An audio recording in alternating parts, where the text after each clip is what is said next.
All right, we're going to go ahead and get started. This video PowerPoint will be over constitutional compromises. All right, you want to go ahead and have your I can statements out and pay attention as we go along. This will help you to become familiar with what we're going to be learning during this unit. All right, what role did compromise play in the creation of the United States Constitution? First off, a compromise is something that both sides can agree to. A compromise is not necessarily your number one choice, but again, it's something that you can live with and the other side agrees that it can live with too. Compromise is needed in government to make things happen. In the summer of 1787, leaders from across the country met in Philadelphia to discuss the nation's growing problems. They agreed that the current government had many weaknesses. The question was how to fix them. So again, there were many weaknesses, and if you think back from Section 1, you had one branch of government only, no executive branch. That meant you couldn't tax. You had problems with Britain not leaving their forts. We had no military to shove Britain out from the forts. Spain was controlling the Mississippi River. We had no ability to control trade on the Mississippi. We had no ability to control trade and regulate it between states. There were just so many weaknesses. This had to get fixed. 55 delegates attend the meeting in Philadelphia. They represent 12 of the states, all but Rhode Island. The delegates included heroes of the Revolution as well as younger state leaders. George Washington was elected the convention's president. So this was unanimous. Nobody had a problem with George Washington representing because he had such good leadership and he had such a good reputation. That's something that you want to focus on as a young person, to cultivate a good name for yourself. Some of the framers of the Constitution, we won't read through all of these, but you had people from northern states such as Connecticut, as southern states such as Virginia. But these are some people that were famous in American history.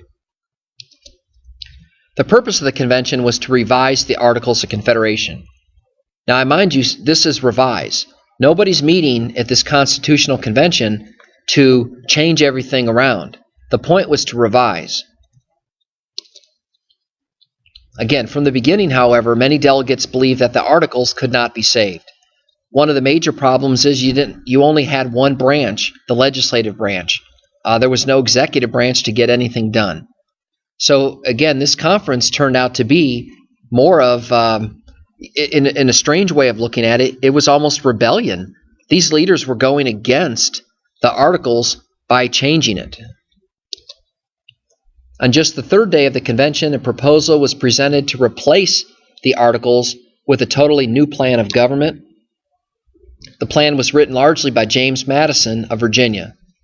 As we'll find out later, James Madison, he'll be called the father of our current U.S. Constitution. The Virginia plan called for a strong central government with 3 separate branches. So again, James Madison is calling for much more power with different branches of government to be able to handle that power.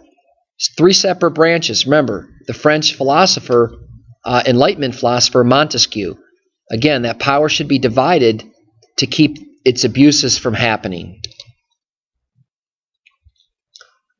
Again, the Virginia plan is one method of changing our form of central government. Again, the legislative branch, Congress, would be able to make laws. The executive branch would now have a president. They would carry out the laws. And the judicial branch, we would create a court system. And the court system would be able to interpret laws. The Virginia plan also called for Congress to have 2 separate houses, an upper and a lower house. The upper house would be what we know as the Senate, and the lower house would be known as the House of Representatives. That's also a bicameral legislature, bi meaning bicycle, 2. Again, a 2-house legislature. Again, Congress, the upper house, and the lower house. One reason this is successful, if you have an upper and a lower house, to create a law a bill has to go through both houses in order to be considered a law. It would have to get approved by the president. This makes it difficult for anybody's idea to eventually become law. So 2 houses makes it difficult. If there were 3 houses, probably nothing would ever get done. Again, representation in both houses would be determined by a state's population. Now this goes along with Virginia. Virginia was a big state. Virginia wanted the House of Representatives and the Senate to be both based by population. This was one proposal about how to change government, the central government. Delegates from the small states opposed the Virginia plan. Each state, they argued, could have the same number of votes in Congress. This is consistent with the Articles, 1 vote, 1 state. William Paterson of New Jersey introduced his own plan calling for Congress to have 1 house and for each state to have 1 vote. This was called the New Jersey Plan. The issue of representation in Congress nearly tore the convention apart. Again, this was arguments between the Virginia and the New Jersey plans. Again, another way of looking at it would be where the arrow's at, the Virginia plan, think large states, New Jersey, small states. So it was an argument not only over representation, but over the big versus the small states. And at the core of it, nobody wanted to feel cheated. The big states didn't want to feel cheated. The small states didn't want to feel left out and neglected. Finally, Roger Sherman of Connecticut introduced a compromise that would give each side part of what it wanted. The convention approved Sherman's compromise, which became known as the Great Compromise. The Great Compromise, Congress was split into a 2-house legislature. You had the House of Representatives. That's where we have representation based on population. Again, this was the Virginia plan. The larger states approved of this. The Senate would be based on equal representation, with each state being given 2 representatives. And that's currently what we have now. So any state in our country today, even if it's a small state like Hawaii or North Dakota, they have a fair chance in the Senate. Whereas Hawaii, North Dakota, Idaho, smaller states, they're certainly representative in the House, but they don't always carry as much power as big states such as Texas and California. The issue of representation in Congress came up again, this time concerning slavery. Should slaves be counted as part of a state's population? So again, now what do we do with slaves? Southern delegates said yes. Northern delegates said no. Now this is interesting because you would think that the South, which they certainly don't look at slaves as having natural rights and having property, you might say, well, why would the South want slaves to be counted as part of a state's population? A compromise was reached. Each enslaved person would be counted as 3/5 of a free person. 5 slaves count for 3 votes. So again, remember, we're talking about representation in Congress. The Southern delegates wanted slaves to count because they had, tens and tens of thousands of slaves. More slaves would mean more representatives in Congress. More representatives from your state means there's more of a likelihood that your state's going to get more of their way. Northern delegates did not approve of slaves being counted, 1 slave, one vote for representation, because they didn't want the South to have more representation in Congress. So again, 3/5. 5 slaves would count for 3 votes. And again, this was the compromise. Now, if you were a slave at the time, I would think that it wouldn't be the best thing, and it would also be offensive, that you wouldn't even be counted as a whole and a complete person. The 3/5 compromise, however, did not address the issue of the slave trade itself. Some Northern delegates wanted to completely ban the slave trade. Southern delegates argued that such a move would ruin the South's economy. Think back to colonial America with the Southern plantation economy.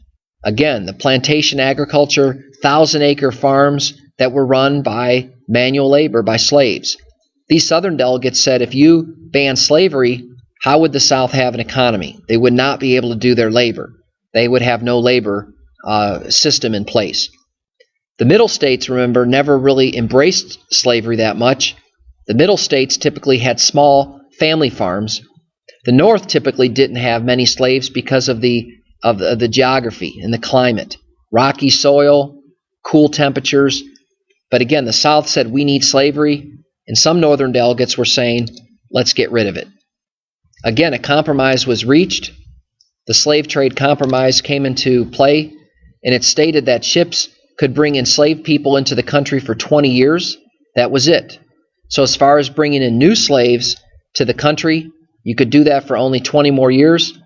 Then after 1808, enslaved people could not be brought into the country. You would still have slavery in the new nation, but you would have to recycle the slaves that you already had, meaning slaves would have children, and then children could be sold into slavery, but you could not import slaves in from like the West Indies. And again, the slave trade within the country would stay the same. This was a compromise.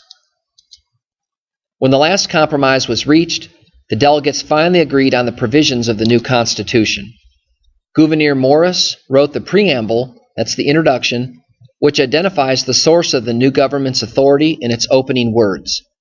We, the people of the United States. In other words, representative of all the states. After weeks of debate, the delegates stepped forward to sign the Constitution. Unlike the Articles of Confederation, the new Constitution had a strong central government with an elective executive president, a powerful legislature, and the appointment of judges. So again, we had 3 branches of government. This was unlike the Articles with only 1 branch. Now, you might say the new government would have, the central government that is, would have the ability to handle these problems that came up. Remember though, this was done and it was signed, but the states would have to still approve the Constitution. Approving the Constitution, that'll be in the next section. But in this case, we have a Constitution, it's written, the year is 1787, but it is not approved by the states. That's going to have to come later. Okay, feel free to rewind and look if you need to. Thanks for listening.